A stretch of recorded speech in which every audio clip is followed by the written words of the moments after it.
सबसे ज्यादा आपका पैसा अनसेफ कहाँ है, हानिकारक कहाँ है मतलब कोई सी स्टॉक्स में आपका पैसा सेफ है नहीं है, किसी इंडेक्स में आप ट्रेड कर रहे हो निफ्टी बैंक निफ्टी में, वहां पे आपका पैसा सेफ है नहीं है, कहीं म्यूचुअल फंड में आपका पैसा सेफ है नहीं है। मैं आश्चर्यजनक आपको उत्तर दूं इस सवाल का, तो सबसे ज्यादा अनसेफ आपका पैसा बैंक में। एक कोट है भैया, फिलोसोफर का नाम भूल गया, काफी अच्छे वॉल स्ट्रीट के बैंकर थे, उन्होंने कहा था if your money is in bank that money is not yours. अगर आपका पैसा किसी बैंक में तो पैसा आपका नहीं है। इमेजिन कीजिए आप एक स्टॉक में निवेश करते हैं, 100 रुपए का स्टॉक है, आपको पता है सपोर्ट लाइन यहाँ पे 80 रुपए तक स्टॉक आ सकता है, मैं 20 रुपए का रिस्क लेके 80 पे निकल जाऊंगा, स्टॉक को आप सेल कर सकते हो। लेकिन इमेजिन कीजिए ऐसा कोई क्राइसिस आता है, आपने 1 CR रुपीज बैंक में डिपॉजिट कर रखे हैं और अचानक आप मांगने जाओ बैंक से कि भैया मुझे 1 CR दे दो। आप जैसे कई हजारों लोग एक साथ में उस बैंक में पैसा मांगने चले जाए ना, RBI सीधा अल्टीमेटम फेंकेगा भैया कि बैंक आप इनका डिपॉजिट या विड्रॉ होल्ड कर दीजिए।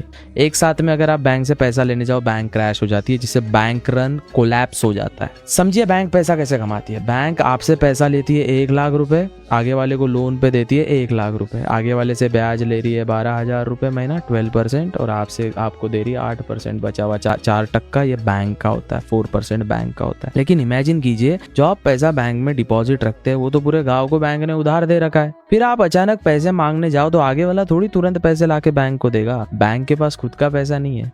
हाँ अब तो होल्ड वगैरह होता है, लॉक्स होते हैं, RBI के नियम कुछ स्ट्रॉन्ग बन चुके हैं कि इमरजेंसी के फंड टाइम पे भी बैंक के पास फंड उपलब्ध रहता है। लेकिन याद रखिए बैंक में सबसे ज्यादा अनसेफ है आपका पैसा। If your money is in bank that money is not yours. खैर ऐसे शेयर बाजार, बिजनेस कंटेंट और फ्रीलांसिंग स्किल सीखने जानने समझने के लिए लेगेसी को फॉलो कर सकते हैं, क्योंकि the more you learn the more you earn. All the best.